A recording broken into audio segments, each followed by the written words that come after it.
Hello everybody, Assalamualaikum and welcome back to another very new vlog। बहुत ही tough routine के बाद आज आखिरकार मेरे पेपर्स जो हैं वो ख़त्म हो गए हैं। जैसे ही फाइनल पेपर दिया मैंने तो फ़ौरन पिगासुस की वेबसाइट खोली है और बस 1-2 दिन पहले ही अपना टिकट जो है वो बुक करवा लिया है। फिर आ गई बारी जी अपना सूटकेस पैक करने की। तो सूटकेस में हमने बहुत कोई बड़ी इम्पॉर्टेंट चीज़ें रखी हैं जस्ट, और सिर्फ 2-3, और उन इम्पॉर्टेंट चीज़ों में ख़ास तौर पे वो डब्बे जो मेरी अम्मा के घर के लिए हैं, क्योंकि शायद मेरी एंट्री उन डब्बों के बगैर होती कि ना होती। मम्मा समझ रही है ना आपके, मैं आपके इन डब्बों के लिए जस्ट पूरा सूटकेस उठा के लेके आई हूँ। खैर ये थोड़ा सा मजाक था। अभी मैं अपने कपड़े वपड़े प्रेस करके सब कुछ करके रख दूँगी, क्योंकि सुबह हमारी फ़्लाइट है। बहुत ही अर्जेंट बेसिस पे हम जा रहे हैं, जस्ट बिकॉज एक्चुअली मैं आपको बैक स्टोरी जो है वो रास्ते में सुनाती हूँ कि मेरे घर में सबको पता था इस दफ़ा कि मैं आ रही हूँ, क्योंकि ऑब्वियसली उनके ये होता है कि पेपर्स एंड हो रहे हैं तो इट्स मीन के अब उम्मीद लगा ली जाए। तो मैंने खुद उनको उम्मीद दे दी थी कि हाँ ज़रूर मैं चक्कर लगाऊंगी, क्योंकि अगर मैं अभी ना गई तो इट्स मीन कि मैं अगले पूरे साल तक नहीं जा सकती अगर मेरा नया सेमेस्टर शुरू हो जाता है। तो इतनी हिम्मत कोई नहीं है कि हम 2 साल घर ही ना जाएं। सो यस, तो सीन कुछ ऐसा हुआ था कि मैं क्लास में बैठी हुई हूँ, मेरी क्लास हो रही है और मेरे पापा ने मुझे भेजी एक पिक्चर, और वो जो पिक्चर थी वो थी कुरियर कंपनी की तरफ से। पापा मुझे एक पार्सल भिजवा रहे थे पाकिस्तान से कि इसमें ना कुछ मेजर चीज़ें हैं तुम्हारे लिए। तो यस, मैंने कहा ओके। खैर मैं क्लास छोड़ के क्लास के दौरान ही उठ के मैं बाहर चली गई। जाके मैंने पापा को कॉल की, मैंने कहा पापा ये क्या है? कहते मैं तुम्हें कुछ चीज़ें भिजवा रहा हूँ। मैंने कहा भाई साहब इसको रोको, इसको स्टॉप लगाओ, क्योंकि ये इधर आएगा मैं उधर आऊँगी। तब तक अभी मेरा कोई प्लान नहीं था, जस्ट मेरा थोड़ा बहुत दिल था कि हाँ मैं चक्कर लगा आती हूँ। बेशक 2 हफ्तों के लिए जाऊँ, मगर ना एक दफ़ा चक्कर लगा के ऑब्वियसली घर वालों को भी सुकून हो जाएगा और मुझे भी सुकून हो जाएगा कि यस, और मैं अपनी जो बैटरी है वो दोबारा से रिचार्ज कर लूँगी नेक्स्ट सेमेस्टर के लिए। तो खैर पापा ने कहा कि क्यों? मैंने कहा मैं खुद अपना चक्कर लगाने के वो कर रही हूँ, सोच रही हूँ रमज़ान में। तो कहते कि ओ ओके ना। तो उन्होंने अपना वो पार्सल कैंसिल करवाया। ये वो मेरा भाई उनके पास ही था। अब मैं क्लास में बैठी हुई हूँ और मुझे मेरे भाई का फ़ोन पे फ़ोन आ रहा है ना कि मुझे पता लग गया तुम आ रही हो, कब आ रही हो, ये वो, बहुत ज़्यादा एक्साइटेड। तो मैंने कहा कि मैं तुम्हें बताती हूँ। तो खैर उसके बाद उसकी कॉल आना ख़त्म हुई है तो मेरी मम्मा के फ़ोन आने लग गए, क्योंकि मेरे भाई ने मेरी मम्मा को फ़ोन करके बताया कि भाई भानु आ रही है, वो प्लान कर रही है ये वो ना। तो मम्मा के फ़ोन आने लग गए मुझे कि कब आने करके। तो आई वाज लाइक कि मम्मा अभी नहीं मुझे पता, अभी तो मुझे खुद को भी नहीं पता, मैंने तो भी अपने आप को भी वो मेंटली प्रिपेयर नहीं किया कि मैंने जाना है, यू नो। तो इस तरह से करके मेरे तमाम घर वालों को पता था कि मैं आ रही हूँ, बट उनको ये नहीं पता था कि मैं कब आ रही हूँ, क्योंकि तब तक मुझे खुद को भी नहीं पता था कि मैं कब आ रही हूँ। तो खैर मैंने सोचा कि मम्मा कहती कि आप ना ईद करने के लिए आ जाना ये वो। मैंने कहा नहीं ईद तो खैर नहीं, क्योंकि ईद तक मेरा नया सेमेस्टर स्टार्ट हो जाएगा, तो मैं रमज़ान में चक्कर लगाऊंगी।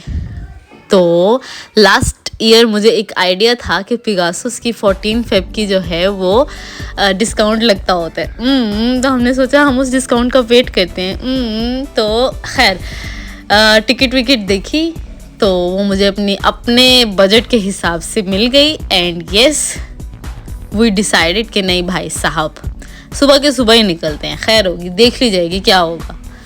तो ऐसे करके हमारा सडन प्लान बना। घर हमने ऑब्वियसली बताया नहीं। यहाँ तो सारे जो फिलोसफर बैठे हुए हैं ना वो यही कहते हैं कि जब एक दफ़ा बाहर निकल जाओ तो वहाँ ही फोकस करो, वहाँ ही सेटल हो जाओ, बार बार पीछे मत देखा करो। लेकिन सवाल यहाँ पे एक ही उठता है कि अगर पीछे ही आपकी सारी दुनिया हो तो फिर आपकी दुनिया एग्जिस्ट पीछे कर रही हो तो फिर अगर पीछे ही वो लोग हों जिनकी वजह से आप आज यहाँ तक पहुँचे हो, यहाँ बैठे हुए हो, इतने डिसीजंस ले सकते हो। मैं ऑब्वियसली जर्मनी में हूँ, अपने सपने चेस कर रही हूँ, अपने ख्वाबों को पूरा करने की कोशिश कर रही हूँ, अपनी लाइफ बिल्ड कर रही हूँ। लेकिन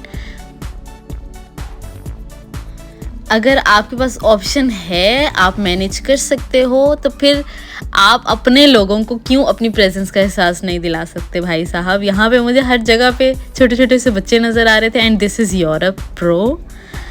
मतलब आपको इतनी आज़ादी है कि आप कहीं भी अपने रिलीजन की प्रैक्टिस कर सकते हो। यहाँ पे नमाज का टाइम था and a guy was offering his prayer और किसी को फ़र्क भी नहीं पड़ रहा था। अगर पाकिस्तान में यहाँ पे कोई पब्लिक जगह पे इस तरह से नमाज़ पढ़ा होता तो हर कोई इसको ये कह रहा होता ये दिखावा कर रहे हैं and what ever scenes you know. तो ये चीज़ बहुत अट्रैक्टिव थी कि किसी को कोई फ़र्क नहीं पड़ा कि ऑब्वियसली आप जो चाहो कर सकते हो यू नो। खैर मैं ये क्या कह रही थी कि अगर आपके पास ऑप्शन है, आप मैनेज कर सकते हो, तो पैसे तो वापस आ जाते हैं भाई, अपॉर्चुनिटीज़ फिर मिल जाती हैं, लेकिन वक्त रुकता नहीं है, वक्त नहीं रुकता। और पैसे पैसे पैसे भाई साहब, कल को मर गए तो क्या करोगे पैसों का? यही वाली एक जो लाइन है ना, ये मेरे लिए मोटिवेशन काफ़ी होती है कि अगर तो कल को मर गई तो क्या करूँगी पैसे का। ये गिल्ट रहेगा कि भाई अपनी फैमिली से मिल के भी नहीं मरी। खैर मजाक कर रही हूँ, बस ये मरने मराने की बात पे याद आ गया कि हम भी अपनी नमाज़ पढ़ लेते हैं, तो अल्लाह तौबा करने के लिए बैठ गए हैं। यहाँ पे मुझे अपने घर के प्यारे से बच्चे याद आ रहे थे, तो इसलिए मुझे जगह जगह पे बच्चे ही अट्रैक्ट कर रहे थे। तो you guys have to suffer with me. Can you accept euro? Yes. How much does it €2 cost? 2 and cent. यहाँ पे ना एयरपोर्ट पे घूमते हुए मुझे एक ऐसी जगह नज़र आई जो मुझे लगा कि शायद मैं पहले इसको नहीं देख के गई, या मैंने तो देखा नहीं है, ये कोई नई जगह है। ये कैफ़े एक बना हुआ था, तो हम अंदर गए उसको विज़िट करने के लिए, और आई स्वेयर कि जिस पाँव पे मैं गई अंदर, उसी पाँव पे मैं उसी सेकेंड में मैं वापस आ गई, जस्ट बिकॉज कि वो पता नहीं शायद स्मोकिंग एरिया था, और ऐसा मेरे दिमाग को वो उसकी स्मेल चढ़ी कि भाई साहब था वो वैसे कैफ़े। तो मैंने कहा कि वाई नॉट कॉफ़ी शॉफ़ी पी लेते हैं, मगर नहीं, ऐसा कोई सीन पार्ट नहीं था। तो तब तक हमारी अगली फ़्लाइट का टाइम हो गया और हम चले गए अपनी अगली फ़्लाइट की बोर्डिंग करके अंदर।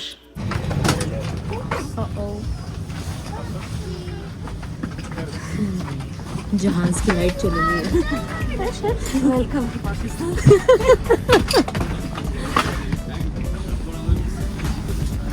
Why these lights are off? Sorry? Why these lights are off? It will come in. Okay. Right now, yes.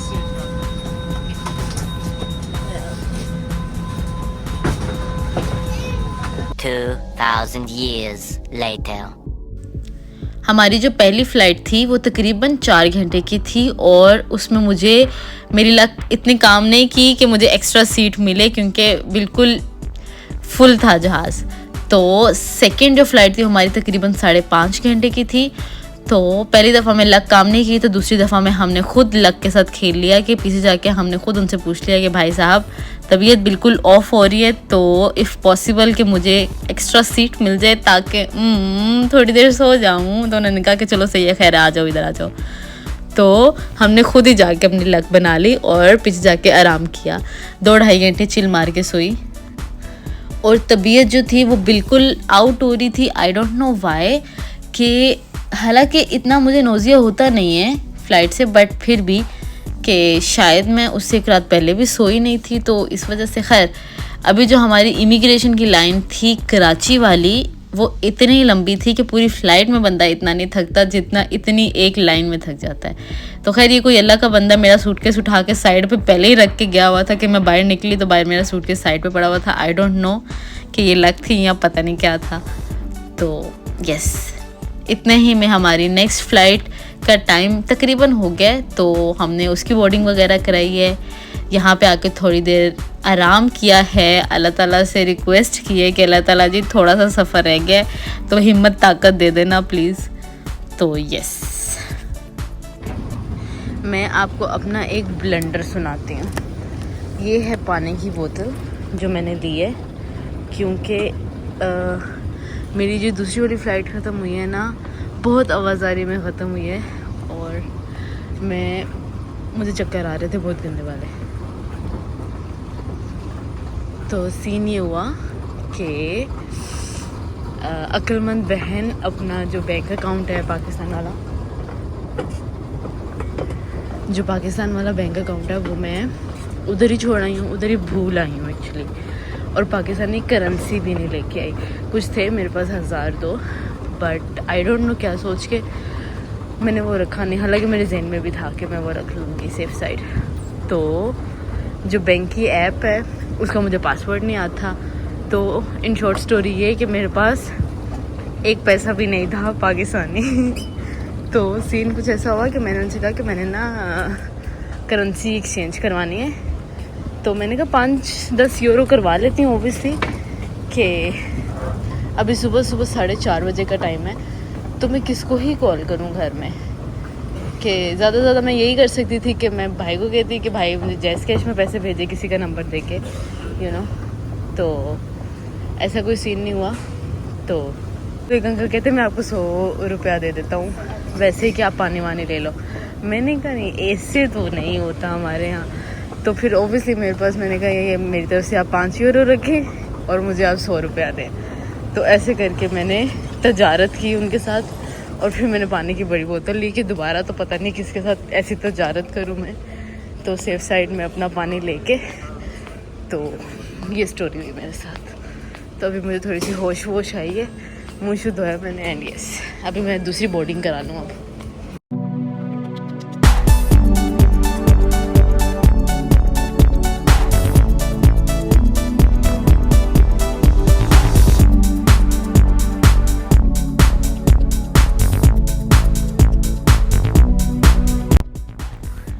यहाँ पे हम अल्लाह अल्लाह करके हम अपने घर की जानिब बढ़ रहे हैं, और आखिरी फ़्लाइट थी मेरी। तो आवाज़ारी इज़ ऑन पीक। और वो क्यों कि मेरे जो आगे एक अंकल बैठे हुए थे, उन्होंने ऐसी कोई तेज़ खुशबू लगाई हुई थी, जो खुशबू थी ना वो मेरे सर को चढ़ रही थी कि भाई साहब मैं ऊपर होके बैठूँ नीचे होके बैठूँ, जैसे भी बैठूँ कि मेरा सांस बंद हो रहा है उस खुशबू से।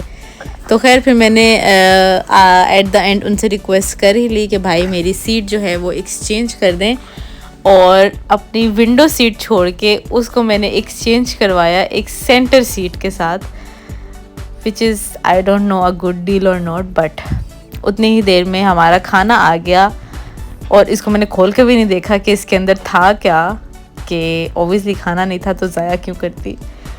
तो यस, अल्लाह अल्लाह करके फाइनली हम लाहौर पहुंच चुके हैं। मैंने पास है लेकिन सोए हुए हैं। सोया हुआ? हेलो, हाँ जी, अस्सलाम वालेकुम। वालेकुम सलाम। कल ना है कि बड़ी परदेस मेरी कुड़ी बैठी है, किते गल भी नहीं होई भी। क्यों? कल मैं ਤੁਹਾਨੂੰ मैसेज कीता थे ऐसे कीता ही ना। मैंने कहा उसको कहना उठ के मुझे कॉल करे, मैं उसको बताऊंगी। ठीक है, ठीक है। ओके जी, सीन कुछ ऐसा हुआ कि मैं फ़ोन कर रही थी अपने भाई को, वो फ़ोन उठा नहीं रहा था, तो मुझे मजबूरन घर कॉल करनी पड़ी ये पूछने के लिए कि वो काम पे चला गया कि वो घर ही है अभी।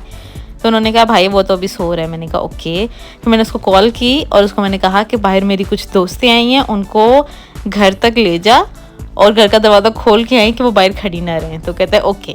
तो खैर ये था जी उसका रिएक्शन जब वो पहुंचा बाहर। उसका बस नहीं चढ़ा था, बाहर गली में खड़े होकर डांस करने लग जाए।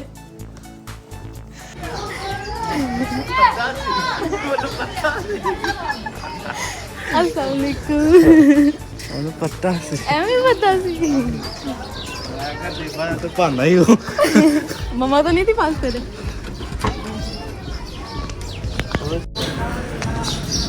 अस्सलाम वालेकुम आंटी।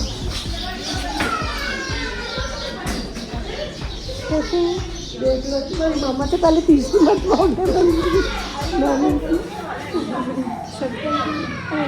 अच्छा मुझे कह रही थी कल, कहती फरम कहती थी लाइया चक्कर।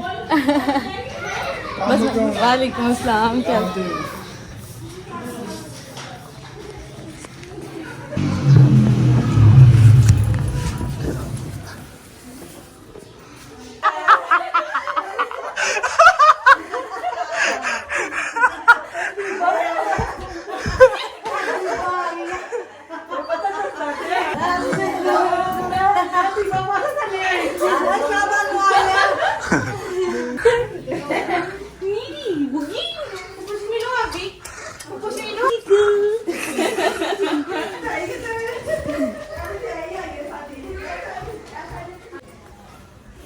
देसी मेला कराने आ किचू आ गई है। हाँ जानिए भैया चली आई है। मम्मा मैं आप भी आ गई है। और मैं सदके जाऊं। आ लिया रे बाना से नहीं आ रहा, किधर में खेल रही है। मैं सदके जाऊं। क्या हाल चाल अम्मा, ठीक हो? ठीक है। ये पो आ गई। कहाँ जाना है? नीचे जाना है? किसके पास जाना है नीचे? So here is the final thing कि अब हम घर में पहुंच के सरप्राइज वगैरह करके सोने के लिए अंदर पहुंच रहे हैं कि और ये जो एक छोटी सी दुनिया है ना, ये बार बार अंदर आके देख रही है कि आप अंदर ही हो ना, अंदर से ही बाहर ना चली जाना, कहीं अंदर ही आपने कोई सीक्रेट दरवाज़ा लगवाया हो। तो खैर ये कोई स्टोरी थी ना बच्चा। तो यस, दैट वाज इट। और अभी आपको खुद समझ आ रही होगी कि why it is worth it. नई वीडियो में अल्लाह हाफिज़, बाय बाय, बाय बाय, चाहता दो।